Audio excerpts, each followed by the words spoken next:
안녕하세요. 잠든 영혼을 깨우는 지혜의 샘, 마음의 양식 시간입니다. 오늘 말씀을 듣기 전 잠시 여러분의 손길을 빌리고자 합니다.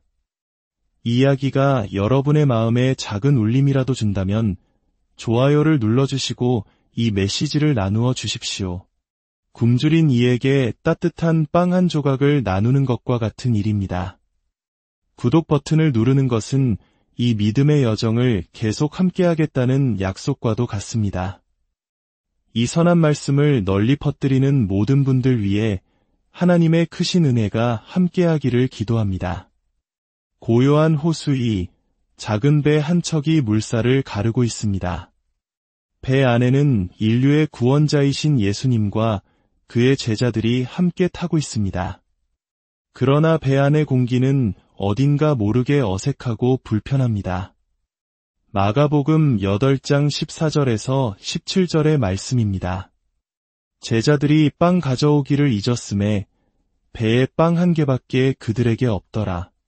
예수께서 경고하여 이르시되 삼가 바리새인들의 누룩과 헤롯의 누룩을 주의하라 하시니 제자들이 서로 수군거리기를 이는 우리에게 빵이 없음이로다 하거늘 예수께서 아시고 이르시되 너희가 어찌 빵이 없으므로 수군거리느냐 아직도 알지 못하며 깨닫지 못하느냐 너희 마음이 둔하냐 참으로 흥미로운 장면이 아닐 수 없습니다. 긴 여정을 떠날 때 음식을 잊는다는 것은 늘 예상치 못한 결과를 가져옵니다. 맛있는 음식이 함께한다면 아무리 힘든 여정도 즐거워지기 마련이니까요. 그런데 16절을 보면 제자들이 서로 다투기 시작합니다. 심오한 종교적, 철학적 견해 차이 때문이 아니었습니다. 그들은 단지 빵을 가져오는 것을 잊었다는 이유만으로 서로를 탓하며 언성을 높이고 있었습니다. 이 상황이 왜 그토록 역설적인지 아십니까? 불과 얼마 전 바로 이 마가복음 8장 앞부분에서 예수님께서는 그의 사역 중 가장 놀라운 기적 중 하나를 행하셨습니다. 바로 떡 7개와 작은 물고기 몇 마리로 무려 4,000명을 먹이신 기적이었습니다. 심지어 모두가 배불리 먹고도 남은 조각이 7 광주리에 가득 찼습니다. 제자들은 바로 그 기적의 현장을 떠나 배에 올랐습니다. 그리고는 그 7 광주리나 되는 음식을 육지에 그대로 두고 온 것입니다. 그러고 나서 배 안에서 먹을 것이 빵 한 조각밖에 없다고 서로 다투고 있는 것입니다. 예수님께서 그들을 보며 물으십니다. 얘들아, 대체 무엇이 문제냐? 생각해 보십시오. 그들은 음식을 무한정으로 만들어낼 수 있는 분과 함께 있습니다. 그들은 살아있는 빵 그 자체이신 분을 바로 곁에 모시고 있습니다. 하지만 그들은 그것을 깨닫지 못합니다. 우리 역시 마찬가지입니다. 우리는 종종 우리가 가진 자원이 부족하다는 이유로 다투고 걱정하고 절망합니다. 하지만 그 모든 자원을 공급하시는 근원이 우리와 함께하심을 잊어버립니다. 우리 한국인들은 전쟁의 잿더미 위에서 가진 것이라곤 아무것도 없던 시절을 기억합니다. 그때 우리 부모님 세대는 물질적 자원은 턱없이 부족했지만 하면 된다는 굳건한 믿음과 자녀들을 위한 간절한 기도라는 보이지 않는 근원에 의지하여 오늘날의 대한민국을 일구어내셨습니다. 바로 그것입니다. 우리가 가진 것이 아무리 작아 보여도 그것을 창조주의 손에 올려놓을 때 작은 것은 비로소 위대한 것이 됩니다. 제자들은 자신들의 잘못을 따지며 서로를 비난하기에 바빴습니다. 누가 빵을 챙겼어야 했는가? 누가 남은 음식을 가져왔어야 했는가? 그들은 방금 목격한 기적의 영광에 잠기기보다 눈앞의 허기짐에 대한 걱정에 사로잡혔습니다. 왜 그들은 깨닫지 못했을까요? 이는 우리에게 중요한 사실 하나를 알려줍니다. 바로 기적이 믿음을 낳지는 않는다는 것입니다. 많은 사람들은 생각합니다. 하나님께서 내게 기적 한 번만 보여주신다면 나는 정말 잘 믿을 텐데. 하지만 하나님은 이미 우리 삶 속에서 수많은 기적을 행하고 계십니다. 의사가 포기한 병상에서 사랑하는 가족을 일으켜 세우시고, 은행이 거절한 대출 대신 예기치 못한 도움의 손길을 보내주시며, 위태롭던 결혼 생활을 지켜주시고, 험난한 세상에서 우리 자녀들을 보호해 주십니다. 주위를 둘러보면 우리의 삶 자체가 기적의 연속입니다. 자동차 사고 직전의 아찔한 순간에 자신도 모르게 예수님의 이름을 부르짖었던 기억, 극심한 병상에서 기적적으로 회복했던 경험, 이 모든 것이 하나님의 기적입니다. 하지만 사람들은 여전히 믿는데 어려움을 겪습니다. 왜냐하면 기적이 믿음을 만드는 것이 아니기 때문입니다. 성경은 믿음이 기적을 통해 온다고 가르치지 않습니다. 로마서 10장 17절은 분명히 말씀합니다. 그러므로 믿음은 들음에서 나며 들음은 그리스도의 말씀으로 말미암았느니라. 제자들은 말씀 그 자체이신 분과 함께 있었지만 그분을 인식하지 못했습니다. 그들은 근원을 알아보지 못했기에 자원을 두고 다투었습니다. 사랑하는 여러분, 기억하십시오. 여러분이 인생에서 어떤 자원을 잃어버렸더라도 모든 것의 근원이신 하나님께서 여러분과 함께 하신다면 그분은 또 다른 자원의 문을 열어주실 것입니다. 한쪽 문이 닫히면 하나님께서는 더 좋은 문들을 예비하고 계십니다. 새로운 관계를 허락하시고 새로운 기회를 주시며 새로운 길을 열어주십니다. 결코 하나님을 과소평가하지 마십시오. 그분은 기적을 행하시는 하나님이십니다. 이스라엘 백성이 광야를 헤맬 때의 일을 기억해 보십시오. 민수기 11장을 보면 그들은 하나님께서 하늘에서 내려주시는 만나를 먹으며 살았습니다. 그들은 돈을 내지도 농사를 짓지도 않았습니다. 그저 하나님의 언약의 구름 아래 머물기만 하면 아침마다 신선한 양식이 내려왔습니다. 그리고 그 만나는 단순한 음식이 아니었습니다. 그것은 완벽한 건강식이었습니다. 성경은 40년의 광야 생활 동안 수십만 명의 이스라엘 백성 중에 아픈 사람이 단 한 명도 없었다고 증언합니다. 고혈압도, 당뇨도, 관절염도 없었습니다. 하나님께서 매일 완벽한 건강식과 규칙적인 운동을 제공하신 것입니다. 하지만 그들은 어떻게 했습니까? 그들은 불평하기 시작했습니다. 고기가 먹고 싶다. 이집트에서는 생선도 공짜로 먹고 오이와 참외, 부추와 파, 마늘도 있었는데 여기서는 이 만나밖에 볼 것이 없구나. 아무것도 가진 것 없던 노예 시절을 그리워하며 하나님의 기적적인 공급에 불평하는 모습. 이것이 바로 우리 인간의 연약한 모습입니다. 배고플 때는 선택의 여지가 없는 법입니다. 주시는 것만으로도 감사해야 할 상황에서 메뉴를 탓하고 조리법을 불평하는 어리석음을 범해서는 안 됩니다. 오늘 식사할 때 잠시 하늘을 우러러 하나님께 감사 기도를 드리십시오. 간이 조금 맞지 않아도 원하던 메뉴가 아니더라도 주님, 이 음식을 주셔서 감사합니다. 제 손으로 얻은 것이 아니라 주님의 손으로 먹여주시니 감사합니다. 우리에게 일용할 양식을 주시옵소서라고 기도하십시오. 감사는 더 큰 감사를 낳는 씨앗이 됩니다. 놀라운 것은 이 모든 논쟁과 불평 속에서도 제자들은 그들이 누구와 함께 있는지를 깨닫지 못했다는 사실입니다. 만왕의 왕, 만유의 주, 방금 전 음식을 창조하신 그분과 함께 있으면서도 그들은 땅콩만 한 문제로 다투고 있었습니다.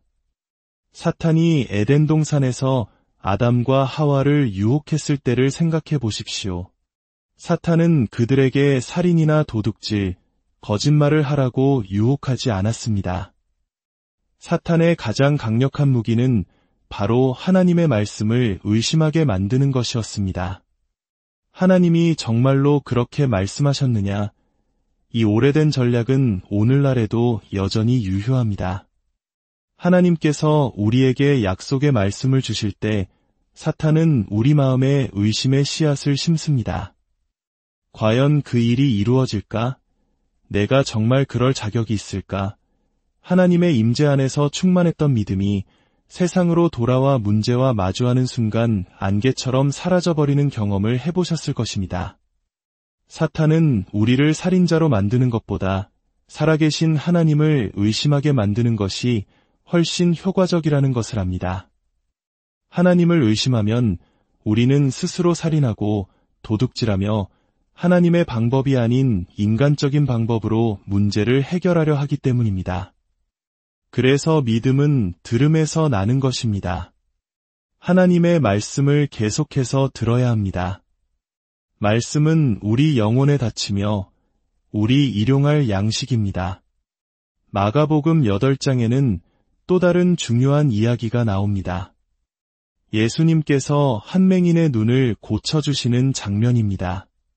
그런데 특이한 점은 예수님께서 그의 눈에 침을 뱉고 안수하셨을 때 그가 완전히 보지 못했다는 것입니다. 그는 사람들이 보이나이다. 나무 같은 것들이 걸어가는 것을 보나이다. 라고 말했습니다. 그의 시력은 회복되었지만 아직 불완전했습니다. 그러자 예수님께서는 그의 눈에 다시 안수하셨습니다. 두 번째 만지심이 있은 후에야 그는 비로소 모든 것을 밝히 보게 되었습니다. 때로 우리에게는 하나님의 두 번째 만지심이 필요합니다. 첫 번째 만지심이 과정을 시작하게 했다면 두 번째 만지심은 우리에게 완전한 명료함을 가져다 줍니다. 성경을 보십시오. 첫 번째 아담이 아니라 두 번째 아담이신 예수 그리스도께서 우리를 구원하셨습니다. 아브라함의 첫 아들 이스마엘이 아니라 두 번째 아들 이삭이 약속의 자녀가 되었습니다. 이삭의 첫 아들 에서가 아니라 두 번째 아들 야곱이 축복을 받았습니다. 이스라엘의 첫 왕 사울이 아니라 두 번째 왕 다윗이 하나님의 마음에 합한 자였습니다. 우리를 축복하는 것은 낡은 언약인 구약이 아니라 새 언약인 신약입니다. 우리를 구원하는 것은 첫 번째 출생이 아니라 거듭남이라는 두 번째 출생입니다. 하나님께서는 우리가 다시 배고파하기를 원하십니다. 그분의 만지심을, 그분의 임재를, 그분의 말씀을 다시 갈망하기를 원하십니다. 하늘을 향해 외치십시오. 주님, 다시 한번 만져주소서. 다시 한번 저를 채워주소서. 그 맹인의 눈이 두 번째 만지심으로 밝아졌을 때 놀라운 일이 일어났습니다. 그 광경을 지켜보던 제자들의 영적인 눈도 함께 열렸습니다. 예수님께서 물으셨습니다. 너희는 나를 누구라 하느냐? 베드로가 대답했습니다. 주는 그리스도시니이다. 그리스도, 즉 메시아. 기름 부음 받은 자라는 뜻입니다. 그들은 예수님과 내내 함께 있었지만 바로 그 순간 비로소 예수님이 누구이신지를 진정으로 깨닫게 된 것입니다. 맹인의 눈뿐만 아니라 제자들의 영의 눈도 함께 열려 모든 것을 명확하게 보게 된 것입니다. 바로 그때 예수님께서는 바리새인과 헤롯의 누룩을 조심하라고 경고하셨습니다. 바리새인의 누룩은 위선, 자기의 율법주의를 상징합니다.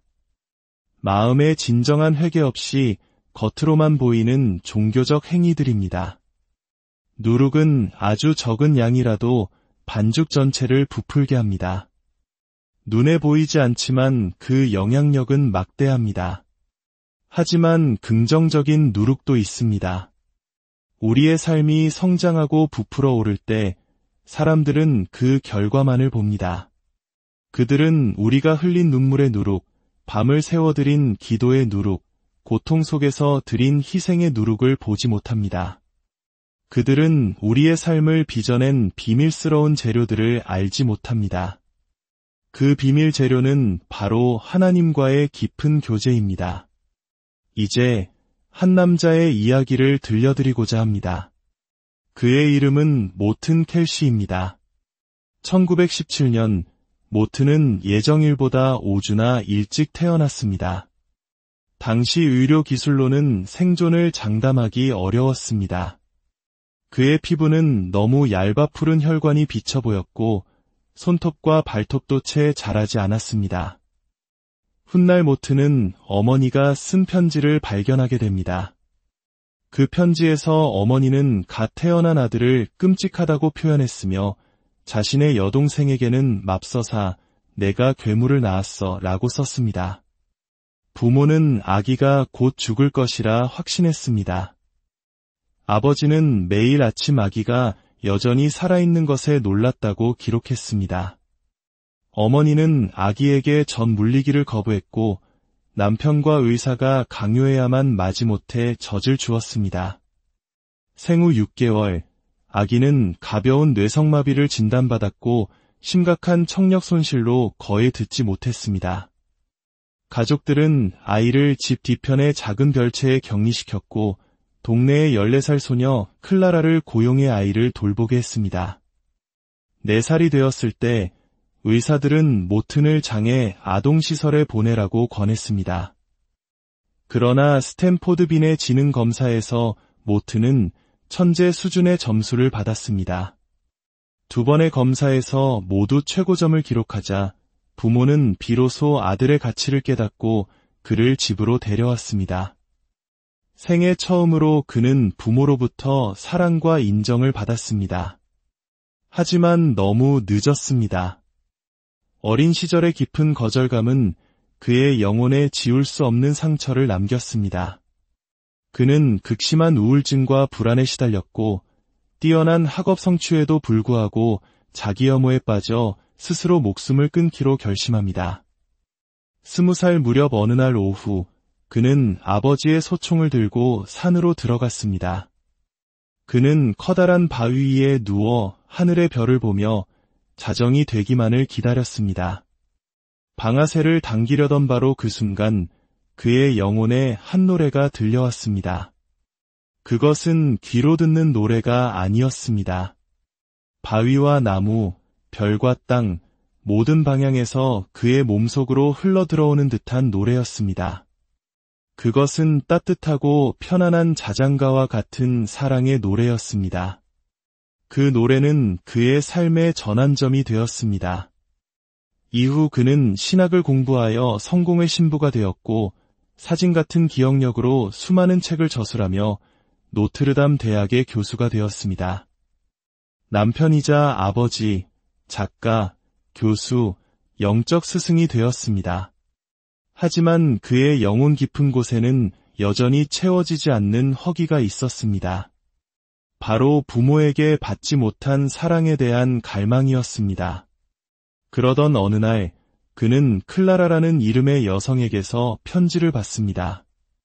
그녀는 바로 수십 년 전 14살의 나이의 아기였던 그를 돌봐주었던 그 소녀였습니다.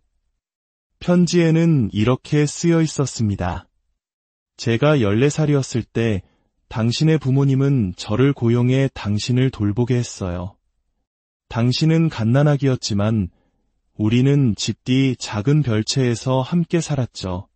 저는 제가 이 세상에서 가장 운이 좋은 소녀라고 생각했어요. 부모님은 아기 침대를 마련해 주셨지만 당신은 한 번도 거기서 잔 적이 없어요. 당신은 늘 제 곁에서 잠들었죠.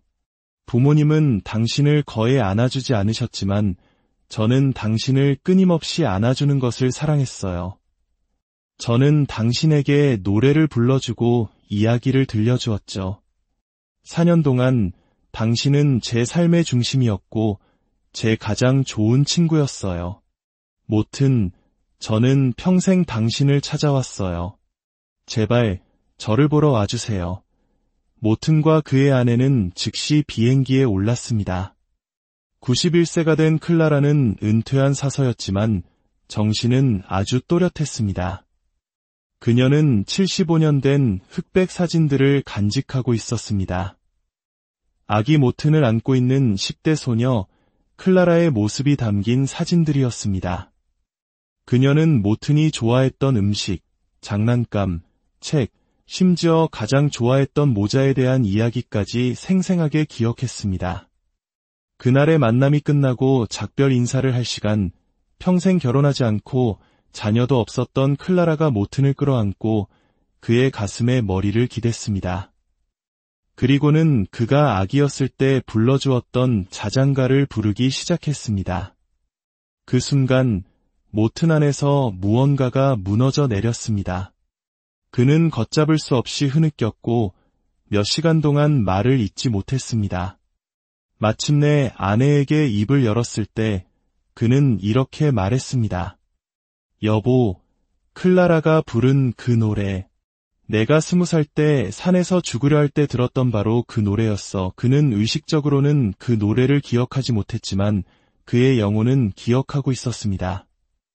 14살 소녀가 한 영혼에게 부어준 순수한 사랑의 노래가 10수년의 세월을 뛰어넘어 절망에 빠진 한 청년을 죽음의 문턱에서 구해낸 것입니다. 사랑하는 여러분, 우리 안에도 누군가의 굶주림을 채워줄 양식이 있습니다.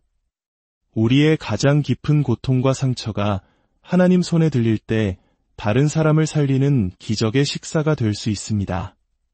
하나님께서는 우리의 비참함을 들어 사역으로 바꾸십니다. 당신을 거에 부서뜨릴 뻔했던 그 고통의 지점이 이제 다른 사람에게 힘을 주는 능력의 원천이 될 것입니다. 오늘 하나님께서 여러분 주변의 모튼들을 볼 수 있는 눈을 주시기를 기도합니다.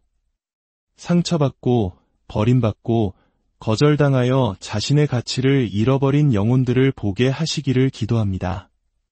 학교에서, 직장에서, 가정에서 문제아로 낙인 찍힌 아이, 외톨이로 지내는 동료, 마음의 문을 닫은 가족이 바로 하나님께서 우리에게 보내신 모튼일 수 있습니다. 우리 안에 있는 클라라를 깨웁시다. 우리 안에 있는 그 사랑의 자장가를 나눕시다. 때로는 따뜻한 포옹 한 번이, 진심 어린 격려 한마디가, 함께 흘려주는 눈물 한 방울이 한 영혼을 자살의 충동에서 건져내고 다시 살아갈 이유를 주는 생명의 노래가 될 수 있습니다. 아버지 하나님, 오늘 우리에게 말씀하여 주시니 감사합니다. 우리의 눈을 열어주셔서 물질적인 빵이 아닌 살아있는 생명의 빵이신 주님을 보게 하여 주시옵소서. 우리의 과거의 아픔과 상처들을 사용하여 주셔서 상처 입은 다른 영혼들을 치유하는 약으로 삼아 주시옵소서. 우리 각자가 이 세상의 어두운 구석에서 울고 있는 누군가에게 다가가는 클라라가 되게 하여 주시옵소서. 우리의 삶이 절망에 빠진 이들에게 희망을 노래하는 사랑의 자장가가 되게 하여 주시옵소서. 예수 그리스도의 이름으로 기도드립니다. 아멘. 오늘 마음의 양식과 함께한 이 시간이 여러분의 마음에 깊은 울림과 평안을 주었기를 바랍니다. 주님의 은혜가 여러분의